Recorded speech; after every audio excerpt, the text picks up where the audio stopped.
What's up guys? Magandang araw po sa inyong lahat. Akong muli ito ang inyong kaibigan sa negosyo. No? Pasensya na kayo, medyo paus ako ngayon kasi galing ako sa lagnat, no? Trangkaso. Pero gusto ko lang magturo ngayon ng isa sa mga napaka-importanting bagay tulad ng aking binitawang salita sa aking Facebook page na nagsasabi ako sa itlog na negosyo ay ang 30 mil na kapital mo ay tutubo ng 100,000 malinis sa isang buwan. Iyan yung ating topic ngayon. Kasi maraming hindi naniniwala na ang 30 na kapital tutubo ng 100,000 sa isang buwan. Ngayon, iyan yung aking tatalakayin, iyan yung aking topic i-discuss ko sa inyo dahil medyo mahirap paniwalaan sa mga negatibo ang utak, mga negatibong tao, sa mga basher, no? Hindi sila makapaniwala na ganun. So, ako kasi guys, negosyante at alam ko ang pasikot-sikot sa itlog. Tinuro ko na sa inyo ang pagmamarket sa itlog at ituturo ko sa inyo ngayon. Panoorin ninyo yung video ko sa itlog sa pag-market strategy at market strategy na nasa YouTube naman na-upload na. Ngayon, ang ituturo ko sa inyo ay paano nag-come up, paano nakarating sa 30 mil ang kapital ay kumikita ng 100,000 a month sa isang buwan. Malinis. Ibig sabihin ng malinis, net. Labas lahat, labas ang kapital, labas ang expenses maging sa pamilya mo. No? Yan yung ating topic kasi net eh. So, pag naintindihan ninyong mabuti ang aking pagpaliwanag, ay 10 buwan, milyonaryo kayo. Kung meron kayong 30 mil na pangkapital, ay 10 buwan, milyonaryo kayo guys, no? Magkuha kayo ng ballpen at saka bond paper, isulat ninyo ang aking pagtuturo, no? Una, pagpasok nyo sa negosyo, panoorin nyo muna yung aking pagtuturo ng budget management. Importante yon, no? Bago ko simulan itong topic, sasabihin ko sa inyo, ay panoorin nyo muna yon bago kayo sasabak sa negosyo. Pagkatapos nyong maintindihan itong sinasabi ko sa inyo ngayon, no? Panoorin niyo yung business dahil napakahalaga po nun. Huwag kayong sasabak sa negosyo pag hindi nyo mapanood yung topic ko na nagsasabing budget management topic ng Jupiter's TV. Iyon ay diskarte ko na itinuro ko sa inyo. Ngayon, ang topic kasi natin ngayon ay about sa itlog. Kasi maraming hindi naniniwala kung sa Bisaya pa tinatawag tayo na buriton o tikalon or sinungaling sa Tagalog, sa Bisaya pinusong, sa Bisaya butbuton, sa Tagalog sinungaling, no? So napakarami tayong mga basher din about dito. So ako kasi guys, ako ang nagsalita sa inyo ay vendor, negosyante sa mga ganyang negosyo tulad ng itlog. Dinaanan ko yan na negosyo. Kasi ngayon kasi malaki na ang negosyo ko eh. Nasa mga construction works ako at saka mga malakihang negosyo, no? Pero dumaan ako dyan sa mga negosyo na yan. Kaya nga nakaipon ako ng mga malalaking kapital bago ako nakapagtayo ng 2 company sa mga malalaking negosyo, no? So ituturo ko sa inyo, no? Una, si Jupiter's TV ito, first year high school lang, no? Meron naman na kayong idea sa akin na ako'y first year high school lang, na hindi ako nakatapos sa pag-aaral, at ang aking pagtuturo sa inyo ay simpleng unawain. Hindi siya by book, by tawag nila dyan, conventional, or hindi siya parang mahirap unawain dahil ang aking pagsasalita ay parang inabot pang mahirap lang din. Tulad kaya ko binabanggit kasi kung ikaw ay first year high school lang na parang katulad ko walang natapos. No, tulad ko walang natapos. Ay magkaroon kayo ng lakas ng loob na kahit na hindi ka nakatapos sa pag-aral, pwede ka palang mamilyonaryo by diskarte at strategy, tinuturo kong mga negosyo, no? So, ang topic natin ngayon ay napakahalaga about sa itlog. Ang kapital mo 30 mil, tutubo ng 100,000 isang buwan. So, simulan na natin guys ang ating topic, no? Pero bago ang topic, unahin muna natin bakit tayo nagnegosyo, no? Nagnegosyo tayo para kumita. Hindi tayo nagnegosyo, take note. Nagnegosyo tayo para kumita, hindi tayo nagnegosyo para bumagsak. Kung nagnegosyo ka tapos bumagsak lang, may something sa'yo. Kaya ka nagnegosyo dahil may ginagayahan ka, may nakita kang umasinso o kumikita, hindi ka gumagaya na lang na walang direksyon, wala kang pinagayahan, wala kang ginagayang nagnegosyo na lumago. Kaya ka nagnegosyo ng ganyan dahil may nakita ka ay lumago siya, ito din sa akin. So mayroong ganun guys, no? Take note sa mga sinasabi ko, no? Ngayon, punta tayo dito sa topic natin na ang 30 mo na kapital, 30 mil, kikita ng 10,000. 100,000 malinis. So, halimbawa, nag-umpisa na tayo Tiyagayin nyo lang. Kasi, isolusyonan natin yung paghihirap ninyo Imomotivate ko kayo, palakasin ko yung loob nyo sa pagninegosyo. No? Iano ko kayo, kumbaga, bigyan ko kayo ng magandang halimbawa or totoo na galing sa aking puso. So mag-umpisa tayo. Tingnan muna natin bakit tayo aabot sa 100,000 na kita sa isang buwan. Siyempre, guys, una, hindi agad-agad na magbitaw ka ngayon ay kikita ka kaagad ng 30 mil. No? Mag-build ka muna ng mag-build.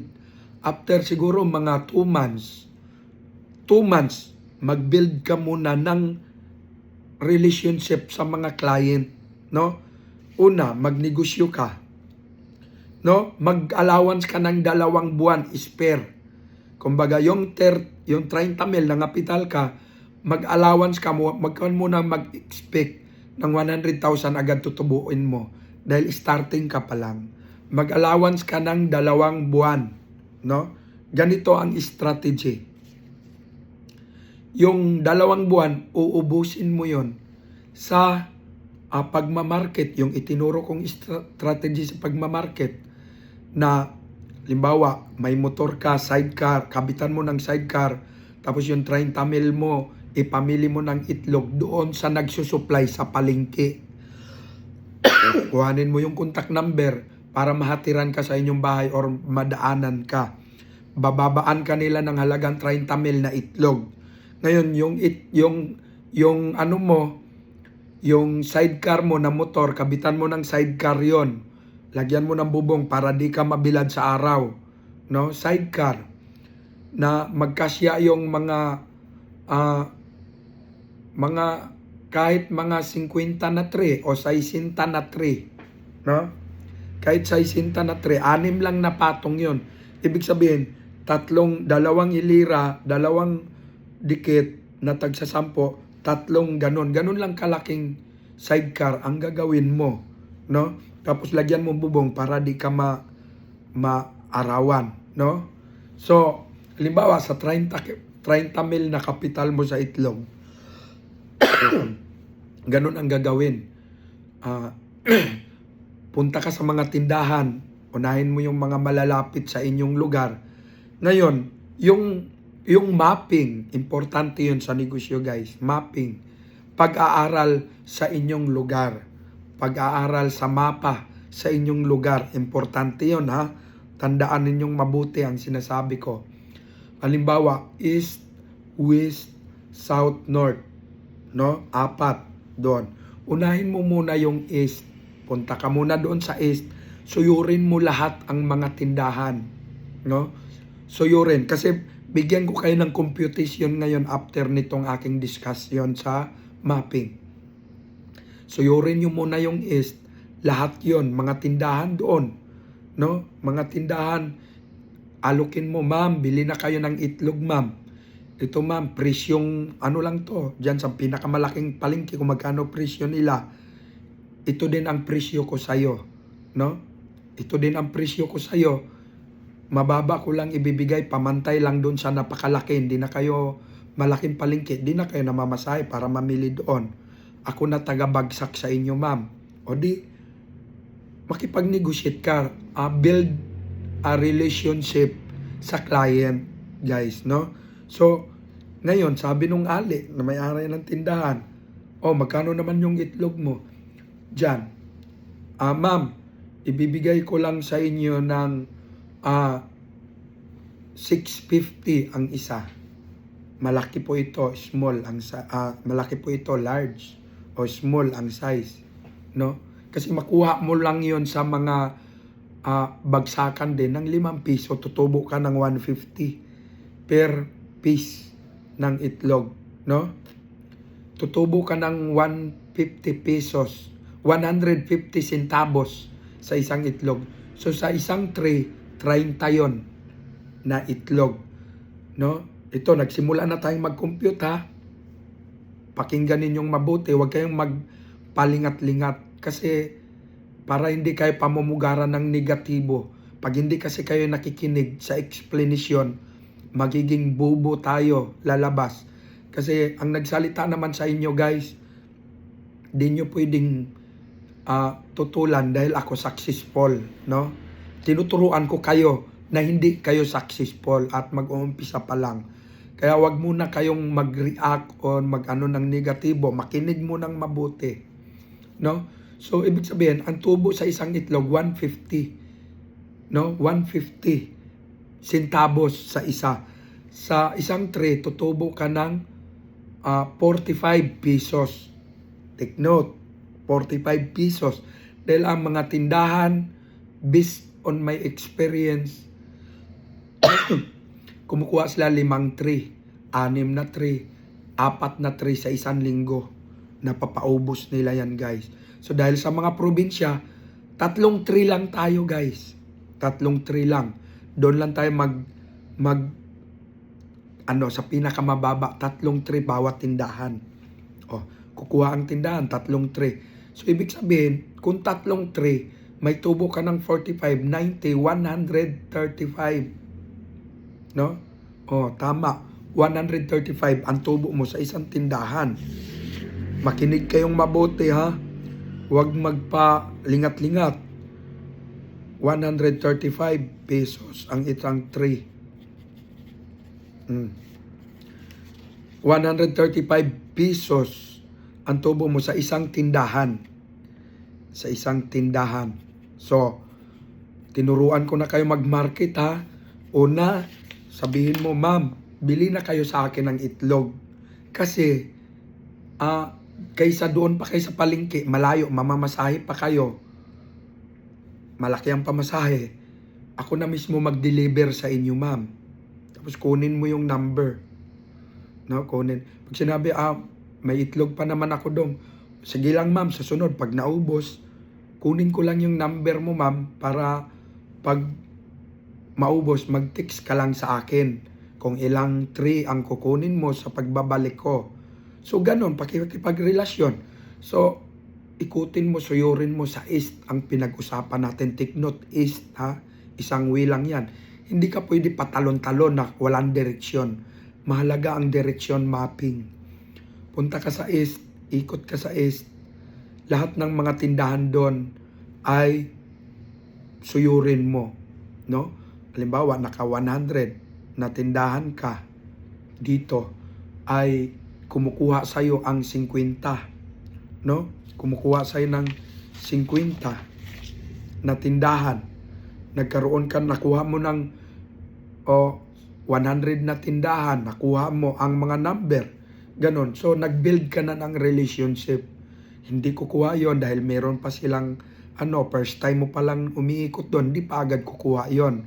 Hintayin pa nilang maubos yon bago kukontak sa'yo dahil nag-offer ka nga na malaki ang itlog mo compare doon sa kanila. Ipakita mo din, tingnan mo yung itlog dyan, ma'am. Itong itlog ko ito, ang bigay ko sa inyo ito ay 7 pesos. Pwede mo ibenta ng 8 or 9 ang isa. Hindi may tubo ka ring 150. Kung 550 ang kuha mo, 550 ang isa, 5 pesos ang 50 centavos. Ang binta mo naman ay 7 sa tindahan. Ibinta naman ng tindahan niya ng 8.50 or 9. May 2 piso ang tindahan.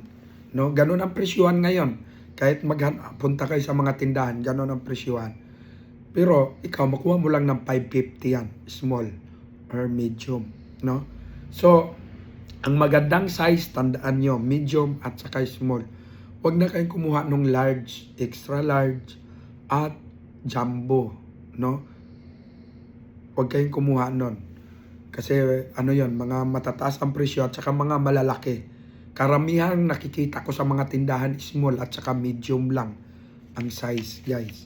So, ngayon, nakita na natin, tinuruan ko na kayo ng strategy sa pagmamarket, no? Ngayon, punta tayo sa dami, sa lawak ng scope of barangay. Kasi pwede kayo mag-negatibo eh. Pwede kayo, hindi lang ito, bigyan ko kayo ng idea. Ihanay ko sa Bisaya na term na salita, ihanay ko, ihapsay ko.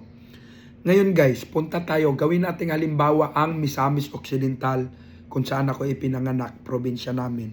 Isang mahirap na probinsya at maliit na probinsya lang ang Misamis Occidental. Yung Usami City, yung kay Paruhinog, pamilyar kayo nung pinatay ni Duterte. So, sa panahon ni Duterte, baka makasuhan tayo. Sa panahon ni Duterte, pinatay yon si Paruhinog, no? Yun ang lugar ko, Misamis Occidental. Ngayon guys, ang Misamis Occidental, mahirap na lugar, mahirap na probinsya. Yun ang gagawin nating sample kasi kailangan, karamihan kasing mga nagtatanong, mga viewer ko, ay nagsasabing mahirap po ang probinsya namin at hindi naman katulad dyan sa Manila. No? So, paliwanag ko, gagawa ako ng halimbawa sa Misamis Occidental. No? Isang mahirap na lugar, isang mahirap na probinsya. Ngayon, ilalatag ko para makuha natin, maabot natin yung 100,000 ang monthly. In easy way, madali at mabilis. Ngayon guys, bigyan ko kayo ng idea. Ang Misamis Occidental ay mayroong 14 na munisipyo, municipality. No? City, 3 city, 11 na municipality. Ibig sabihin, 14 na mayor ang Misamis Occidental. No? Ang 14 na mayor, katulad sa amin, mayor sa amin sa Todila, ay mayroong 33 na barangay. No? 33 barangay. So, halimbawa, ang 14 na munisipyo, ipalagay na lang natin kasi mayroon ding municipality doon, kagaya ng Oroquita, ay nasa 48 ang barangay. Meron ding 42, may 41. So, i-round up na lang natin na, ipalagay na lang natin, street na lang. 25 na lang ang barangay. No? 25 ang barangay. Dahil 25 ang barangay, sa 14 na i-times natin sa 14 yung 25, 350 na barangay ang buong Misamis Occidental. No? Take note. Ang Misamis Occidental, ito ay halimbawa lang ha, pero mas mataas dyan. 350 na barangay ang Misamis Occidental. Sa pinakamababa lang natin kinompute expectation. Ngayon, halimbawa yung barangay namin sa Todila, sa Tigdok, ay halos nasa 20 ang tindahan. Kinumpute lang natin, binigyan ko lang kayo ng idea. 20 ang tindahan sa isang barangay. No? Hindi katulad sa Metro Manila, ang tindahan sa isang barangay nasa 100, hindi bababa sa 100, nasa 100 pataas. Ang dami ng mga tindahan sa metro, sa mga barangay, Cavite, Bulacan, ganun karaming mga tindahan, no? Sa mga barangay. Pero sa probinsya, ipalagay na lang natin ay 20 na tindahan sa bawat barangay. So, ibig sabihin guys, 20 na tindahan ay i-times natin yung 350 na barangay sa 20 na tindahan. 350 na barangay sa buong Misamis Occidental sa 14 na municipality na 25 barangay in every municipality. Tapos, ang total ng 350 kabuuang barangay sa Misamis Occidental. Halimbawa lang ito sa pinakamababa. Tapos, palagay na lang natin, every barangay 20 ang tindahan. So, 350 na barangay, i-times natin sa 20 na tindahan sa bawat barangay. Pumapatak po siya ng 7,000 na mga tindahan, guys. Take note, 7,000.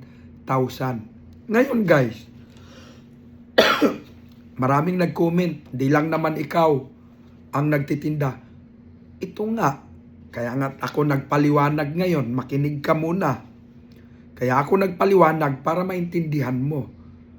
Tama, hindi lang tayo ang nagtitinda, marami tayong kompetensya sa negosyong itlog. Nilinaw ko lang sa inyo, no? So, ipalagay na lang natin guys, 30 kayo na nagkompetensya sa isang probinsya. Palagay lang natin, 30. So, ang nakuha mo lang na tindahan sa 7,000, ipalagay na lang natin guys na 300 na lang. Diba? Maliit lang. So, huwag mo nang isipin yung sa mga kalaban mo, meron din silang 7,000 nga ang barangay eh. Nakuha mo lang 300. Dahil magaling kang mag-market, nakuha mo lang 300 na barangay. Guys, no? Take note, tandaan ninyo, ang nakuha mo sa 7,000 na tindahan, sa 7,000 na tindahan, ang nakuha mo lang 300 lang na tindahan. Nagiging suki mo. 300 na tindahan out of 7,000. Yung 5,700, yung 6,700, ibigay mo doon yun sa 30 na mga kalaban mo para pareho kayong mabuhay. No? 300 lang ang expectation mo na target sa pinakamababa. Ngayon, doon sa 300 na tindahan na nagiging suki mo guys. Nakuha mo ang number at nag-message ka tuwing gabi, unahin mo, bili ka ng 4 na cellphone. 4 na cellphone na mumurahin. Ito, cellphone ng East, contact mo sa itlog. Ito, cellphone ng North, para sa North, mga contact mo lahat. Halimbawa sa East, nasa 80 na tindahan. Sa North naman, 70 na tindahan ang contact mo. Sa South, 70. Dito, 50 sa West. O de, 4 na cellphone na mumurahin. Ngayon, mag-centralized message ka sa gabi-gabi, mag-centralized message ka doon sa mga suki mo sa East. Ito, gamitin mo East. So, mag-reply. May mga magre-reply yon. 4 na 3 sa akin dong. 3 3 sa akin dong. 5 3 sa akin dong. So, alam mo agad na yung East ay ito lahat ang total na kailangan niyang 3 ng itlog. So, bago ka umalis sa bahay, alam mo na kaagad. And after a month na pagkipag-negotiate relation mo sa kanila about sa business, ay after a month, nagiging kontrolado mo na yung 300. na sa'yo na nagtitext, ito sa akin dong, deliveran mo ko 4 na tray. Ito sa akin 5 tray. Ito sa akin ng 3 tray. So, ibig sabihin, bago ka aalis sa bahay, alam mo na kung gaano karami itlog ang dalhin mo sa East. Dahil may nag-text sa'yo nakita mo, deliveran mo ngayon yun. So, yun yung sinasabi ko, bagsak-bagsak sa tindahan. Ganun ang ginagawa ko sa Imos, sa Cavite, Imos, General Trias, Silang, GMA, Carmona. Noon, 2013. Yan yung negosyo ko. So, ganito guys. So, nakita nyo na ang strategy, no? Paano ang strategy sa pagmamarket. Huwag tayong, makinig kayong mabuti. Huwag kayong magaling-galingan muna. Shut up muna kayo. Huwag kayong munang magaling-galingan sa, pakinggan nyo muna in your heart ang aking sinasabi. So, nakuha nyo na. So, ibig sabihin, yung East ay, alam mo na agad, tinutal mo Ito, ang dalhin ko sa East ay 80 na 3 lang. 80 na 3. Kasi, 50 na 3. Kasi ito kay Aling Nini, ito kay Aling Norma, ito kay bagsak-bagsak. Yun yung sinasabi ko, bagsak-bagsak. No? So, yun. Simple lang. Collect. Huwag kang magbigay ng consignment. Saka na lang yung consignment pag mayaman ka na. Cash to cash basis ka. Hatid-hatid na ang gagawin mo. Yun yung sinasabi ko, bagsak-bagsak. So, sa madaling salita, na-control mo yung 300 na barangay, magiging suki mo na sila dahil maayos kang kausap. Siyempre, kailangan sa attitude mo din kung paano ka magdala ng client, customer, ay kailangan maayos ka ding makikipag-usap. Maayos ang pag-handle mo sa kanila, no?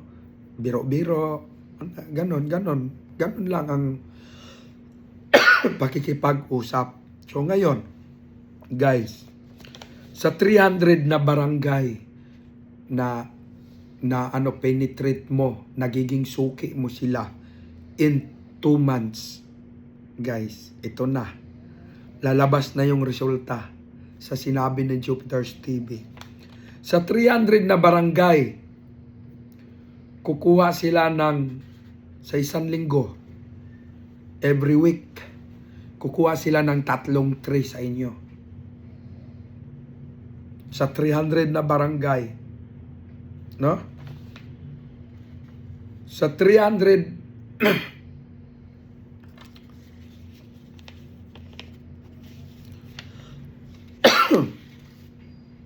sa 300 na barangay, guys, makinig kayong mabuti. Sa 300 na barangay, 300 na tindahan na napenetrate mo at nagiging suki mo in 2 months mong panliligaw at pag-alaga mo sa kanila, nagiging suki mo sila, 300, ay kumukuha yon ng regular sa'yo weekly. Tag 3 tray na lang. Wag na tayo doon sa 5 tray, wag na tayo doon sa 6 na tray, wag na tayo doon sa 4 na tray. Doon tayo sa pinakamababa. Isang tindahan, kumukuha sa'yo weekly. 3 tray lang. Magkano lang kasi yun nasa no, maliit lang kasi ang kapital no, nasa 600 or 600 pataas, 600 or 700 yung 3 tray. Ngayon, no? So, maliit lang ang kapital ng tindahan.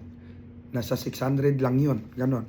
So, ngayon guys, ang tubo mo sa isang tray, 45. Ang isang tray, no? 45. Kinumpute na natin kanina. Ang isang itlog, 1 pesos and 50 centavos ang tubo mo.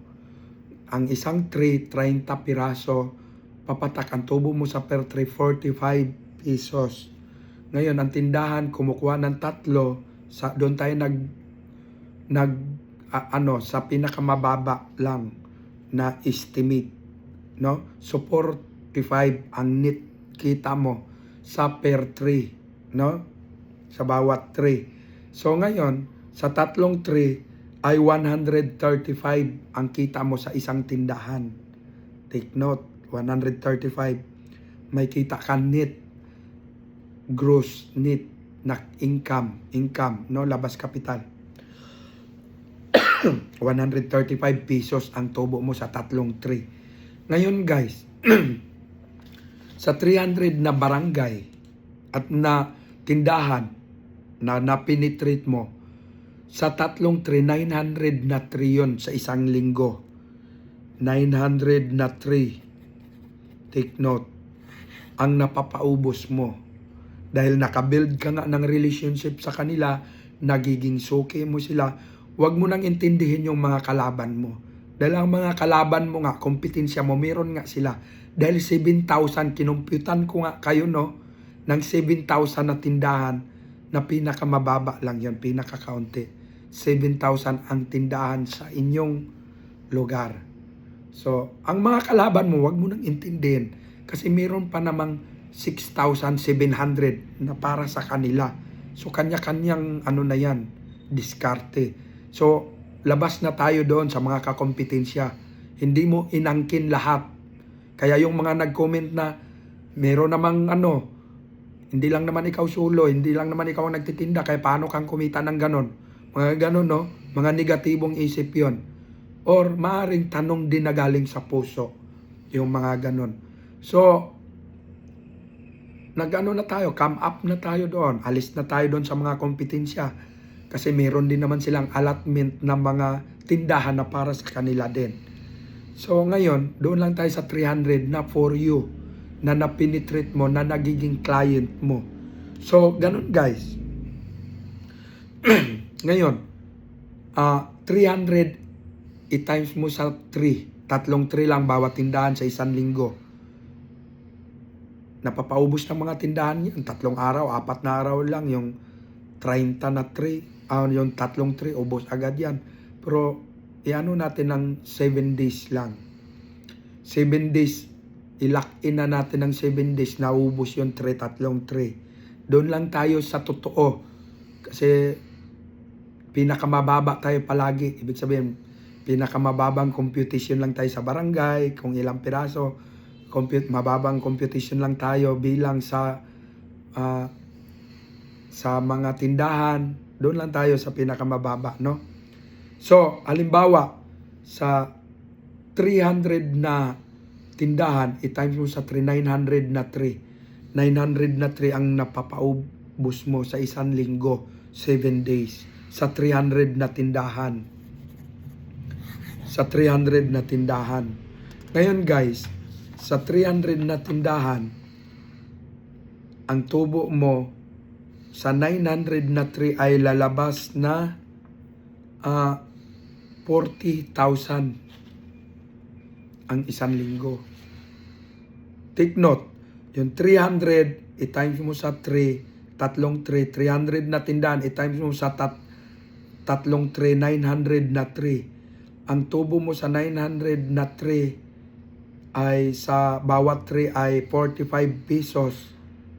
Dahil nga 1.50 ang isa na tubo mo. 1 pesos and 50 centavos. Bawat 3 sa isang 345. So 900 na 3 i-times mo sa 45 pesos ay papatak siya na 40,000 guys. Take note, 40,000 weekly. Siyempre, dito na. So, gross na tubo yun na. Sa 900 na 3, ang tubo mo per 3, 45 pesos. No? Sa 1.50. Ngayon, di umabot na ng 40,000 sa isang linggo. Kuhanin mo yung 15,000. Saan yung 15,000? Ang 15,000, siyempre, kukuha ka rin ng yung 15, kukuha ka ng yung 15,000, yan yung budget sa gasolina mo. Take note, budget sa gasolina mo, pagkain ng pamilya mo, yan yung mga expenses, malaki na yan guys. 15,000. No, pagkain mo 3,000, sa isang linggo sa pamilya mo. Gasolina mo, magkano lang naman ang gasolina mo? Mauubos 200 per day lang. No? 200. 1.4 lang yun sa isang linggo. No? So, ang laki pa ng mga natira na pira. Paswelduhan mo ang sarili mo. Paswelduhan mo din yung asawa mo na kasama mo. Katimbang. Siya ang tagalista, siya ang taga-ano. Dalawa kayo nagde-deliver, nagtulungan kayo. So, paswelduhan mo. Paswelduhan mo ang sarili mo ng 3,000. Paswelduhan mo din yung asawa mo ng 3,000. Alisin mo ang 5,000 pang expenses, pangkain, diaper sa isang linggo. So, ibig sabihin, hataw-hataw pa sa pagkain ang pamilya mo. No? Take note, sa isang linggo, hataw-hataw pa sa pagkain ang pamilya mo. Hindi kayo nagtitipid. Kasi ang budget nyo nga, 5,000 sa isang linggo sa pagkain lang. Baon, kuryente, tubig. So, doon mo na kunin sa 15 mil sa isang linggo. Expenses lahat. May natira kang 25,000. Net. Ibig sabihin, dito na lalabas yung net. Kasi kanina yung binanggit kong 40,000, net gross income pa lang yun na tubo. No?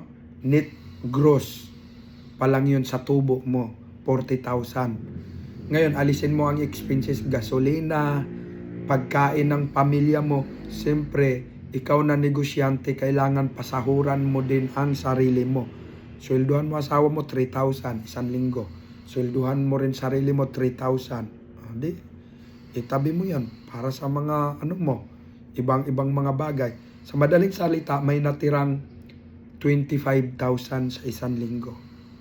Sa 2 linggo guys, magkano? 50,000.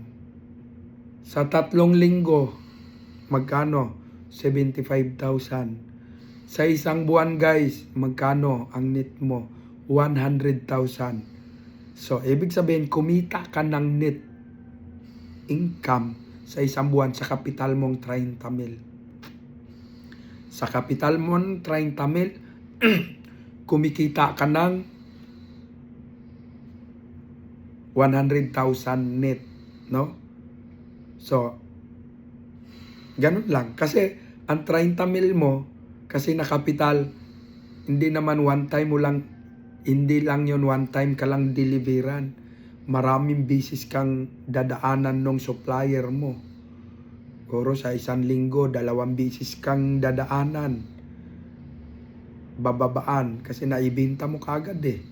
Yung 30 mil mo, 2 araw, 3 araw na pag-market mo, ubos agad yan. Parang di binabagsak-bagsak mo lang kasi. Ubos, tapos dadaan uli yung truck na nag-deliver ng itlog na supplier mo. Kuha ka uli, niro-roll mo yung 30 mil. Sa isang buwan, siguro 8 bisis mo ipapamili yun. So, kayang maabot, guys, ang 100,000 net sa isang buwan. No? Sa isang buwan, kayang maabot ang 100,000 net.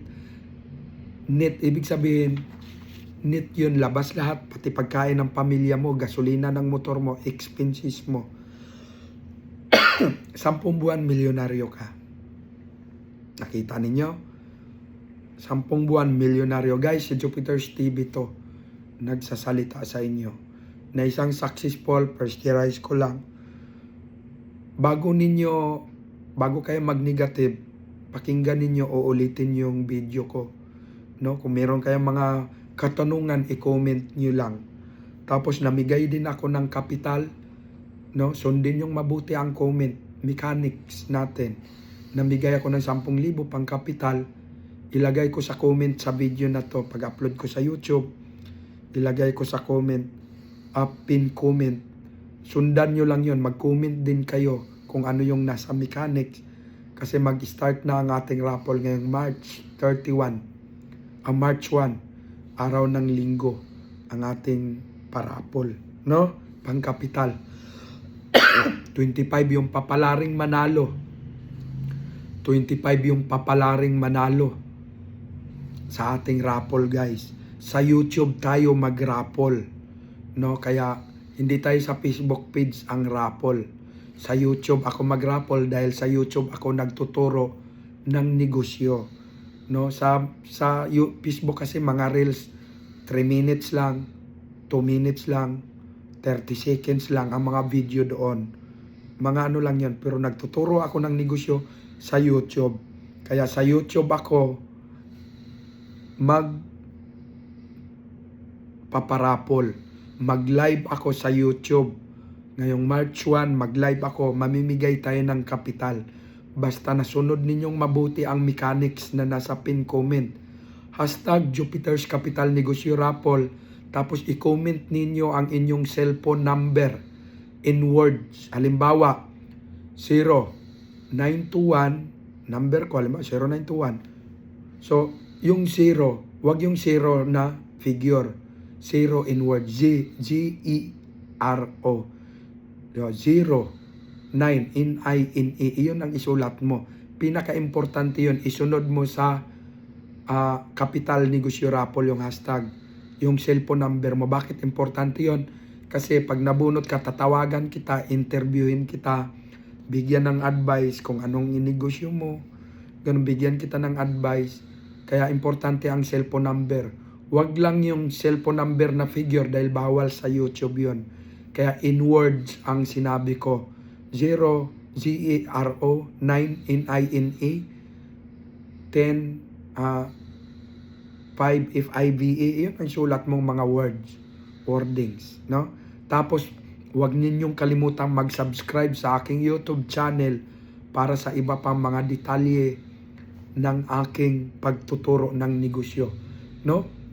Sana naintindihan ninyo ang aking pagtuturo ng negosyo, guys, no? Maraming mga hindi naniniwala, hindi nabigla sila doon sa 30 mil ang kapital ay tutubo ng 100,000. Ito na, itinuro ko na sa inyo, no? Hindi ako madamot. Nagtuturo ako. Hindi rin ako nagbablog para kumita, guys. Para kumita. Meron akong company. Kumikita ako. Malaki ang mga kita ko, guys, no? Million. Kaya hindi ako nagbablog para kumita. Nagbablog ako para magturo sa inyo. Take note, pero di maiiwasan na kumikita dahil nanonood kayo ng tinuruan. Paano nyo naman maintindihan kung di kayo manunood? Siyempre, pag nanonood kayo, kikita ang YouTube. Siyempre, yung kita, idadagdag ko din pamigay, kaya tayo namimigay ng parapol. No? Sana naintindihan ninyo, yung mga bitter dyan, mapait ang budi, pwede kayo mag-comment ng negatibo. Guys, pwede ninyo ako welcome ang pambabash, no? Welcome ang pangbabas. Welcome ang mga bashers doon sa mga negatibo. Pero kayong mga gustong makaahon sa kahirapan, gustong magnegosyo, tuloy lang tayo, guys. Tuloy lang. Ganun din ako nung umpisa. Ang pagninegosyo may kaakibat na kahirapan, pagtitiis, pagmamahal, kapalit ang kaginhawaan in the future. Tiis-tiis muna. Magtulungan kayong mag-asawa. Magtulungan kayo, wag kayo laging nag-aaway. Kaya lang naman kasi nag-aaway ang mag-asawa dahil sa kahirapan, sa financial. Kahit gaano pa kayo nagmamahalan, gaano pa kalab ninyo ang isa't isa, pag walang pira, mainit. Problemado kayo. Mga anak ninyo humihingi, wala kayong maibigay. Mainit ang ulo ninyo, sensitive. Kaya, ang payo ng Jupiter's TV, pag magnegosyo, mag-unawaan, magmamahalan, understanding, no? Kailangan walang tutol ang isa't isa sa pagninegosyo. Kailangan magkasundo kayo palagi, nagmamahalan. At higit sa lahat, mag-pray, panalangin palagi sa Panginoon. Panginoon, sana bigyan niyo ko ng hanap buhay ng pagninegosyo, samahan niyo ang aking pagninegosyo na magiging successful. Ganon. Manalangin kayo, pinakaunang sandata mo yan. Manalangin kayo, sana samahan mo ang aking pagninegosyo. Bigyan mo sana ako ng pagkakataong makaahon sa kahirapan. Iyon, tamang panalangin. Tapos, wag na wag ninyong haluan, ito panghuli, wag na wag ninyong haluan ng bisyo guys. Kahit sigarilyo, kahit alak ng mga babababa, mas lalo na yung babae, malas yan sa negosyo. Kung ikaw lalaki, mambababae ka, babagsak ka kaagad yan. Sugal, sabong, babagsak ka kaagad guys pag ginahaluan mo ng bisyo. Kaya ang Jupiter's TV nagsasabing wag na wag ninyong haluan ng bisyo ang negosyo, no? Para makaahon kayo sa kahirapan, wag ninyong haluan ng bisyo. Take note, inuulit-ulit ko yan sa aking mga vlog, maging sa aking mga reels. Pag ginahaluan mo ng bisyo ang isang negosyo, babagsak ka. Babagsak ang negosyo mo. Take note, ang bisyo sa demonyo yan. Ang negosyong ito na mga tinuro ko, galing sa Diyos yan na blessing para sa'yo kung makapagnegosyo ka. Kaya wag mong haluan ng bisyo, no? Wag niyong haluan ng bisyo para di ka mamalasin at matupad ang pangarap mo, giginhawa ka balang araw, guys, no? So, sana kaya tayo nagnegosyo, unang sambit ko sa aking entrada ng aking vlog na to, kaya tayo nagnegosyo para kumita. Pero kung nagnegosyo ka, hindi ka kumita, may something wrong with you. May something wrong sa iyong sarili na dapat mong siyasatin. Kaya ka nagnegosyo dahil may pinagayahan ka. Kaya ka nagnegosyo, may pinagayahan kang kumikita. Pero pagdating sa'yo, hindi ka kumikita. Baka ikaw kaibigan ay tadtad ka sa bisyo. Baka ikaw kaibigan ay ng bababae ay naluan mo ng malas. Baka ikaw kaibigan ay tamad. Magtinda lang kung gusto. No? Si Jupiter's ay nagsasabing, tuloy-tuloy. Umulan, umaraw, bumagyo, mag-distribute ka, magnegosyo ka. Dahil ang expenses mo, umulan, umaraw, bumagyo, tuloy-tuloy yan, continuous. Kaya dapat, hindi ka pwedeng magtinda lang kung gusto. Kung ikaw ay may pangarap, dapat sacrifice, pagtitiis, pagmamahal sa negosyo. Ito ang inyong kaibigan. Sana nagustuhan ninyo ang ating topic ngayong araw. Ito ang inyong kaibigan, si Jupiter's TV, kaibigan sa negosyo na nagsasabi sa inyo, Tili bye-bye.